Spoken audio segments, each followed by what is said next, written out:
سر اپنے آپ کو عاشق رسول کہنا یہ کیسا ہے، اور کیا عاشق رسول جب ہم کہہ رہے ہوتے ہیں اپنے آپ کو تو کیا نبی صلی اللہ علیہ وآلہ وسلم کو ہم معشوق نعوذ باللہ کہہ رہے ہوتے ہیں؟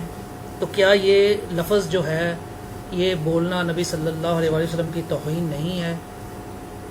توہین والا معاملہ نہیں ہے. اہل حدیث نے خام خواہ اس کے اوپر ایک ہنگامہ کھڑا کیا ہوا ہے. آپ مطلب مناسب اور غیر مناسب کی بات کر سکتے ہیں. توہین کس طرح ہے؟ اصل میں جو شاعرانہ گفتگو ہوتی ہے نا، اس کا سٹائل ہی بالکل ڈیفرنٹ ہوتا ہے. ٹھیک ہے، اس میں آپ اللہ تعالیٰ کے لیے بھی کئی ایک مثالیں دیتے ہیں. اب آپ دیکھیں کہ کیا یہ سب لوگ استعمال نہیں کرتے مسلمانوں کے لیے فرزندان توحید؟ تو فرزند تو بیٹے کو کہتے ہیں، تو کیا ہم اللہ کے بیٹے ہیں؟ یہ اصطلاح لفظ استعمال ہو رہا ہوتا ہے نا. اس پہ تو کبھی کسی میں گرفت نہیں کی ہے کہ جی یہ اس سال 40 لاکھ فرزندان توحید نے حج ادا کیا. حالانکہ لفظ نہ استعمال کیا جائے، لیکن کوئی کر رہا ہے تو ظاہر ہے وہ شرکیہ لفظ نہیں استعمال کر رہا. اصطلاحاً بات ہو رہی ہے. جیسے مخلوق کا پالنے والا اللہ ہے، اس معنوں میں تو اس مخلوق کا مالک اور سربراہ اللہ ہے، جیسا کہ باپ ایک گھر کا سربراہ ہوتا ہے. لیکن وہ خالق اور مخلوق کے فرق کے ساتھ اس طرح جو الفاظ ہیں یہ شاعری میں الفاظ استعمال ہوتے ہیں.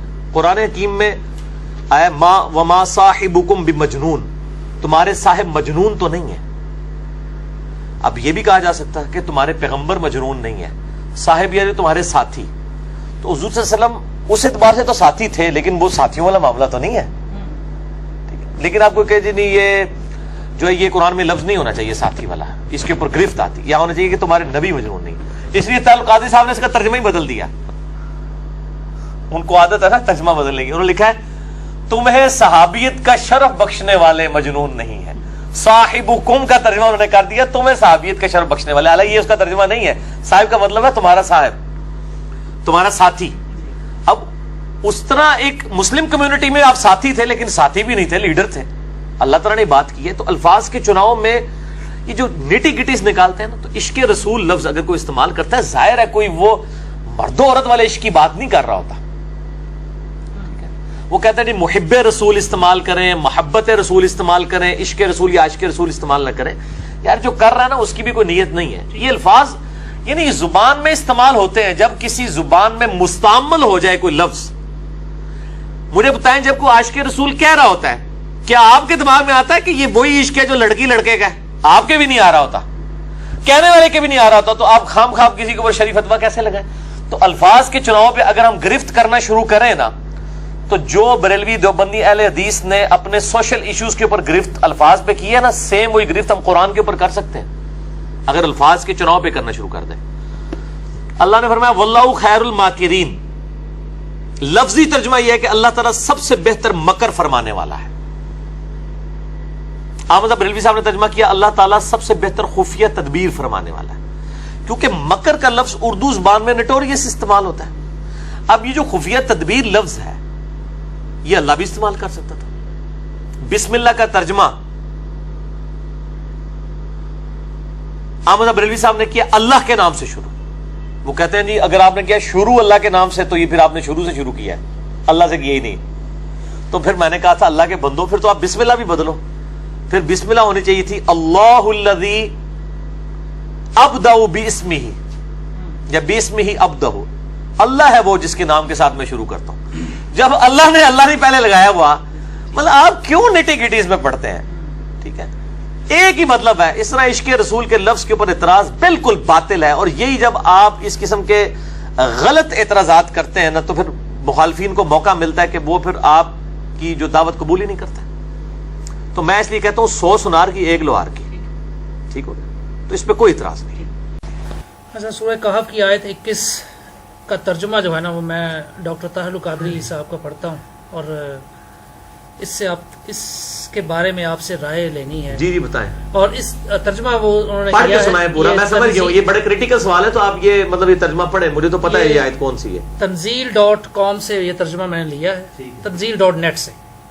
اور اس طرح ہم نے ان کے حال پر ان لوگوں کو ودن بریکٹس آ گیا جو چند صدیاں بعد کے تھے مطلع کر دیا تاکہ وہ جان لیں کہ اللہ کا وعدہ سچا ہے اور یہ کہ قیامت کے آنے میں کوئی شک نہیں. جب وہ بستی والے آپس میں ان کے معاملہ میں جھگڑنے لگے، بریکٹ میں ہے جب اصحاب کہف وفات پا گئے بریکٹ بند، تو انہوں نے کہا کہ ان کے غار پر ایک عمارت بطور یادگار بنا دو، ان کے رب کے حال سے، ان کا رب ان کے حال سے خوب واقف ہے۔ ان ایمان والوں نے، ایمان والوں جو ہیں وہ بریکٹ میں ہیں، نے کہا جنہیں ان کے معاملہ میں غلبہ حاصل تھا کہ ہم ان، یہ آگے کے دروازہ جو ہے یہ بریکٹ میں ہے، پر ضرور ایک مسجد بنائیں گے، آگے پھر بریکٹ میں ہے تاکہ مسلمان اس میں نماز پڑھیں اور ان کے قربت سے خصوصی برکت حاصل کریں۔ اب یہ جو ترجمہ ہے سر، یہ بہت ہی مختلف ہے باقی لوگوں سے، اور اس میں جو ڈاکٹر طاہر القادری صاحب جو بتانا چاہ رہے ہیں وہ ہمیں خوب سمجھ بھی یہ شاید آ رہا ہے، تو اس حوالے سے آپ بھی تھوڑا سا۔ جی پہلی بات ہے ڈاکٹر طاہر القادری صاحب جینیس آدمی ہے، ایول جینیس، میں ان کی عزت بہت کرتا ہوں، میں نے ان سے بہت کچھ سیکھا ہے، اور باقی جو ناسبیت کے حوالے سے ان کی ایفرٹس ہیں میں ان کی قدر کرتا ہوں۔ جو عقائد میں اختلافات ہیں، یہ جو ان کے یعنی ترجمے کی خرابیاں ہیں نا، یہ خادم حسین رضوی صاحب نے بھی ہائی لائٹ کی ہیں، یعنی وہ اتنی خراب تھی کچھ کہ خادم صاحب کو بھی ہائی لائٹ کرنی پڑ گئی۔ وہ جو تکفیری بابا جی ہیں، المفند ہیں جو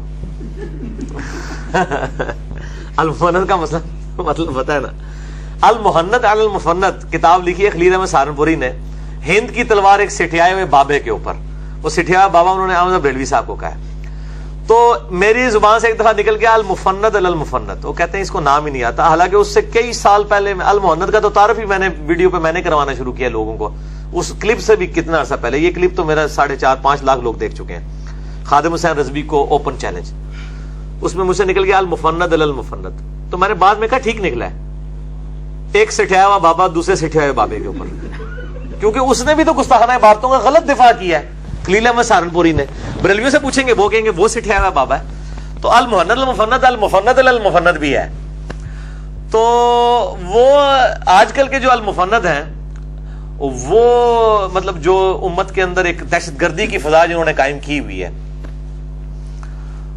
انہوں نے بھی ڈاکٹر طاہر القادری صاحب کے مطلب جو ہے نا وہ بعض چیزوں پہ گرفت کی ہے ترجمے کے اوپر، ویسے انہوں نے جس معاملے میں گرفت کیا اس میں قادری صاحب ٹھیک ہے میری نظر میں، وہ غلط ہے، یہ میں ساتھ بتا دوں، یہاں پر یہ قادری صاحب پہلے تو جان چھڑائیں گے، وہ کہیں گے دیکھیں میں نے بریکٹ میں لکھا ہے، میں نے یہ ترجمہ نہیں کیا بلکہ بالمفہوم ترجمہ ہے بریکٹ کے ساتھ، تو اس میں ان کو بینیفٹ دینا چاہیے، ہم یہ نہیں کہتے قرآن کی تحریف کی ہے انہوں نے قرآن کی تشریح کی تعریف کی، تحریف کر دی ہے، ترجمہ ٹھیک کیا ہے، ظاہر ہے ان کا یہ عقیدہ ہے، وہ اس سے یہ نکالتے ہیں۔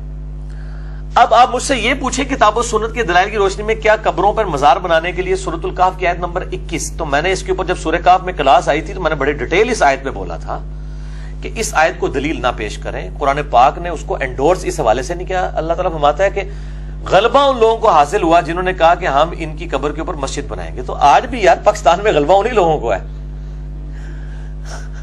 وہ مزارات میں مسجدیں بنا رہے ہیں، آج بھی غلبہ انہی کا ہی ہے، یہ کتاب و سنت کا غلبہ نہیں ہے، ان لوگوں کا غلبہ ہے۔ دوسری بات ہے کہ یہ پرانی شریعت کی بات ہمارے لیے کیسے حجت ہو گئی، ورنہ تو حضرت آدم کو فرشتوں نے سجدہ کیا ہے، تو کیا ہم کر سکتے ہیں نبی علیہ السلام کو سجدہ؟ نہیں، ابو داؤد میں حدیث ہے اگر میں سجدہ جائز سمجھتا بیویوں کہتا اپنے خامدوں کو کرو۔ اسی طریقے سے جو پرانی شریعت کے معاملات ہیں، جیسا کہ قرآن پاک میں آتا ہے کہ حضرت سلیمان علیہ السلام کے حکم سے جنات جو ہے ان کے لیے جو ہے وہ شبیہیں بنایا کرتے تھے، اب اس امت کے اندر تو مطلب ہاتھ کے ساتھ ایسی تصویر جو مطلب عبادت کے لیے بنائی جائے وہ تو حرام ہی حرام ہے، بعض علماء تو دوسری کو بھی حرام کہتے ہیں، تو وہ شریعت بخاری مسلم میں حدیث ہے کہ اللہ کی لعنت ہو یہود و نصارہ پر، انہوں نے اپنے نبیوں کی قبروں کو سجدہ گاہ بنا لیا تھا۔ قبر کے اوپر سجدہ کرنا تو حرام ہے سب کے نزدیک، قبر کے ساتھ مسجد بنی ہوئی ہو اس کے بارے میں اختلاف ہے، لیکن احادیث کی روشنی میں سد ذریعہ کے طور پر ان سے بچنا چاہیے۔ ان کو انہی کا حوالہ دیں کہ علامہ آلوسی جو ہیں جنہوں نے رول مانی تفسیر لکھی ہے، صوفی بزرگ ہیں، وہ کہتے ہیں قبروں کے اوپر جو مزارات اور مسجدیں بنائی گئی ہیں یہ مسجد درار سے بھی زیادہ خطرناک ہے، جو منافقین نے مسجد بنائی تھی سورہ توبہ میں آتا ہے، اور نبی علیہ السلام کو حکم دیا گیا تھا کہ اس کو آپ توڑوائیں اور جلوا دیا گیا تھا، وہ کہتے ہیں مزارات کے اوپر جو قبریں ہیں نا یہ مسجد درار سے زیادہ خطرناک ہے. ٹھیک ہے, اور یہ مزارات, میرا مسئلہ نمبر 27 اس پہ ریکارڈڈ ہے, رسول اللہ صلی اللہ علیہ وسلم کی آخری وصیت ہے, میرا یعنی ریسرچ پیپر ہے. میرے نزدیک تو تعلق قادری صاحب یہ پرانی شریعت کی مثالیں دے کے اس شریعت میں اس طرح کی چیزیں انجیکٹ نہیں کروا سکتے. اس وقت اگر کسی نے کیا تو یہ کوئی شریعت انڈورس نہیں ہوئی تھی. حضرت عیسیٰ علیہ السلام کے تابعین تھے اصحاب الکہف, اور وہ 300 سال بعد اٹھائے گئے, تبع تابعین کے بھی بعد, کتنے عرصے بعد. لوگوں کا یہ عمل ہے, اس کو اللہ تعالیٰ نے مطلب ایک دلیل کے طور پہ نہیں پیش کیا کہ تمہیں بھی یہ کرنا چاہیے. اللہ تعالیٰ مطلب لوگوں کی یہ رائے ہوئی. ان سے پوچھیں اسی زمانے کے اندر جو ہے وہ کیا حضرت عیسیٰ علیہ السلام کے بارے میں ڈیوینٹی لوگوں نے نہیں کلیم کر دی ہوئی تھی, تو کیا ان کے اس عمل کو ہم حجت مان لیں گے؟ ہمیں تو ہماری شریعت سے بات بتائی جائے کہ قبروں پر مزارات بنانے کے بارے میں, اور مسجد نبی کی جو یہ دلیل غلط دیتے ہیں, وہ قبر رسول کے اوپر مسجد نبی نہیں بنی ہے. مسجد نبی کے ساتھ حجرہ تھا آپ صلی اللہ علیہ وسلم کا, اور جامع ترمذی میں حدیث ہے کہ نبی کو وہیں پہ دفنایا جاتا ہے جہاں پہ فوت ہو. وہ تو حجرے میں دفنایا گیا, وہ بعد میں توسیع کے دوران بیچ میں آ گئی ہے نا, تو وہ مطلب غلط ہوا ہے. ہم تو وہ کوئی قرآن و حدیث کا مسئلہ تو نہیں ہے. گنبد خضرا بھی 650 سال کے بعد رکھا گیا. میرا کلپ اب لاکھوں لوگ دیکھ چکے ہیں گنبد خضرا کے اوپر. گنبد خضرا کے خلاف سعودی مفتی کا فتویٰ آپ لکھیں تو وہ کلپ کھل جائے گا, اس میں نے سارے مسئلے بتائے. یہ بالکل باطل ہے ان کا رزلٹ نکالنا. ترجمہ ٹھیک ہے, جو بریکٹیں لگا کے کام غلط کیا اس کے الٹ ہی کیا ہوا ہے. صاحب یہ آپ نے کہا کہ قبر مبارک نبی صلی اللہ علیہ وسلم کی مسجد نبوی میں آ چکی ہے, تو مسجد نبوی کے اندر جو اس کی باؤنڈریز ہیں اس کے اندر اپنی آوازوں کو بلند کرنا پھر کیسا ہوگا؟ منع ہے.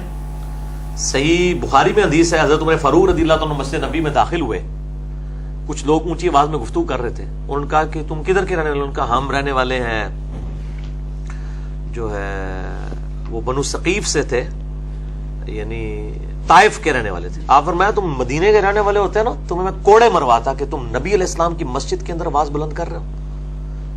تو لا ترفعوا اصواتکم فوق صوت النبی کے تحت مسجد نبی میں آوازیں بلند نہیں ہونی چاہیے, قطعاً نہیں ہونی چاہیے. اور میرا قریب چڑھا ہوا ہے یا رسول اللہ سے متعلق صحیح عقیدہ کیا ہے, اس میں میں نے یہ باتیں بتائی ہیں صلی اللہ علیہ وسلم.